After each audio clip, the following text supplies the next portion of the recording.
歡迎返嚟獨裁，令你有錢嘅地方。呢輪我諗我同你咧，經常都會見到有非常之多嘅投資新手進場，然後咧都希望咧可以每年賺到30% 或以上。但係咧，其實你必須要明白，就係一啲咁高嘅收益咧，只會喺牛市期間先容易出現。而如果去到熊市嘅話咧，其實係完全相反嘅。咁所以咧，今日咧就希望咧同你講下咧，我哋喺而家呢一個市場高點度咧，可以做啲乜嘢嘅調整，去防止自己咧嘅資產喺未來因為崩盤咧而大幅回調。同時咧，亦都會講下咧點解我認為咧未來1-2年嘅風險咧將會變得越嚟越高。咁首先呢，我哋會見到而家絕大部分嘅一啲高成長、高估值嘅股票同埋投機資產呢，其實喺短期之內呢都非常之大機會呢係會維持強勢，同埋隨住今年呢再減息1次至2次呢而繼續向上行嘅。咁而你都會有個感覺就係會覺得，其實絕大部分嘅投資標的呢，只要你見到有人討論佢升好多，你追住入去嘅話呢，基本上都唔會輸錢，甚至乎呢可以話係喺短時間之內呢就會令你賺到3至5成嘅回報，令你覺得非常之容易賺，好想辭職，唔想再翻工。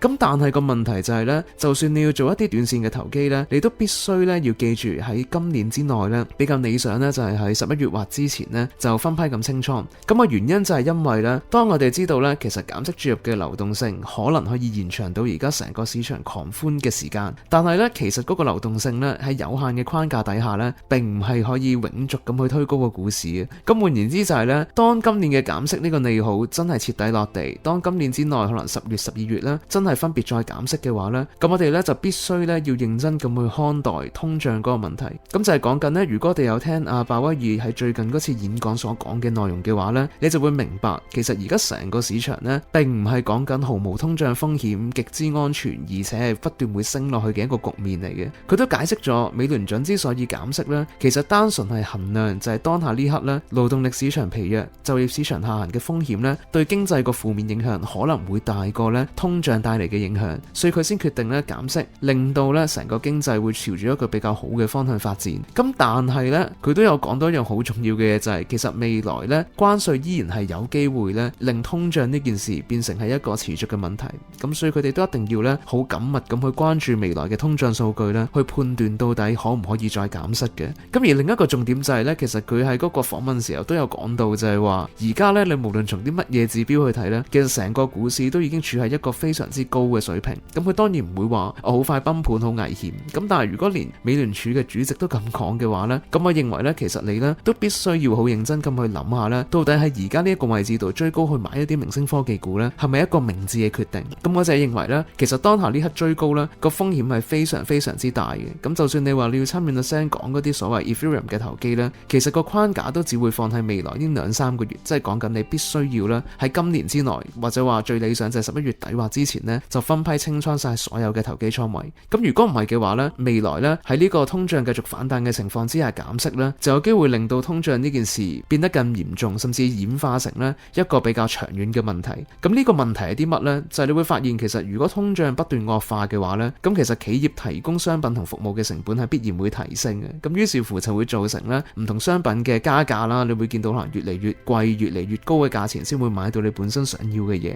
咁而咁樣嘅話呢，配合住一個可能講緊成個經濟走下坡，然之後消費力疲弱嘅一個數字嘅話呢，就會出現一個問題，就係你會發現呢，可能企業賺得越嚟越少錢，然之後呢就會有機會呢要裁員，裁員呢又會進一步呢令到呢成個消費市場變得更加弱，於是乎呢進一步咁去打擊企業嘅利潤同埋一啲未來嘅營收展望。咁而呢件事其實最大嘅問題呢，就係會真真正正咁可能打破呢一路以嚟一啲高成長股嘅本夢比，因為講緊係一個經濟非常之繁榮嘅時代，一個好好嘅年份呢，其實我哋係好容易可以預期到呢，可能喺近呢1-2年呢都持續會有一個高成長，因為我哋知道經濟好好，預期好繁榮。於是乎咧，不斷有新嘅資金去流入去推高個股市，大家都賺好多，然之後再推高個股市。咁但係個問題就係，如果我哋認知到呢，其實未來有機會係通脹惡化，企業賺少咗錢嘅話呢，咁呢就有機會去到某一個季度，咁我自己認為係 Q4 個財報季開始呢，就會有一個非常之高嘅風險呢，就係你會見到，因為呢一啲明星科技股、一啲明星企業嘅營收下跌，高成長破滅啦，然之後你就會見到呢，佢哋嗰個估值需要重新咁去調整，而當所有主要明星股嘅嘅估值水平下調整去一個相對合理嘅水準嘅時候呢，咁大部分嘅股價就會回歸理性。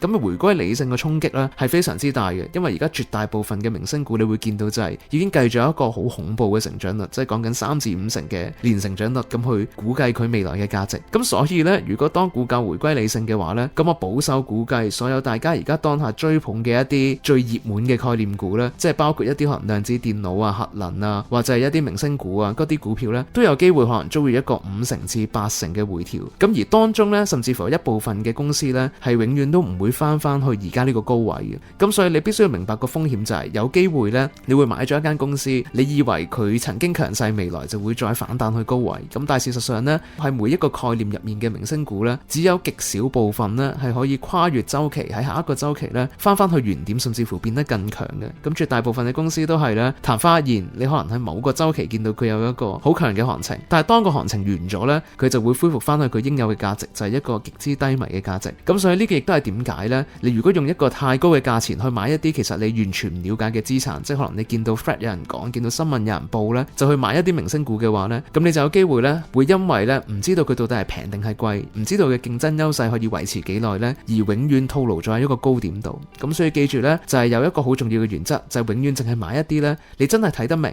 而且你知道呢佢當下個股價合理水準嘅一啲優質資產。咁千祈呢，就唔好亂咁去追高一啲你完全唔知係乜嘅投機資產。如果你真係要去做嘅話呢，咁我覺得你唯一可以揀短線投機最好嘅標的就係呢2-3個月做 Ethereum， 然之後分批清倉賣咗佢呢。咁我認為個勝算都唔太低嘅。咁如果你話唔係，我真係唔知道有啲咩優質資產可以買嘅話呢，咁你都可以去加入阿 Sam 嘅 Patreon 長線投資俱樂部。咁我每個星期日呢，都會分析下當下嘅一啲市場觀點啦、走勢啦、受低估嘅機會，同埋未來可能有機會得到價值收復嘅一啲長線投資嘅機會。咁我認為可以令到你長線績效變得更加好嘅。咁最後一樣嘢就係，如果你唔想研究，你唔明，而且你都唔知道到底當下呢刻可以做啲乜嘢嘅話呢，咁我覺得一個比較聰明嘅做法就係先準備好啦，將25% 嘅資本放去黃金、短債同現金度，咁就要確保到就算第時呢個市場真係崩盤都好呢，你都唔會遭遇一個非常之大嘅衝擊，而且呢，你會有充分嘅資本呢，可以喺到時真係崩盤熊市嘅時候呢，去撈底買一啲你認為最優質嘅一啲股票。講完咁多之後呢，我都希望同在座如果有一啲啱啱加入市場嘅朋友講呢，就係如果今次係你第一次加入市場呢，一個牛市嘅高點度進入，千祈呢唔好覺得高成長高收益係常態。任何高成長高收益呢，終究呢都會喺熊市度打回原形嘅。咁而係你真係正式經歷一次完整嘅牛熊週期之前呢，都唔好立亂諗住話辭職全職咁去做交易做投資，因為好多時呢，如果你將一啲牛市狂熱嘅回報率呢當成係常態咁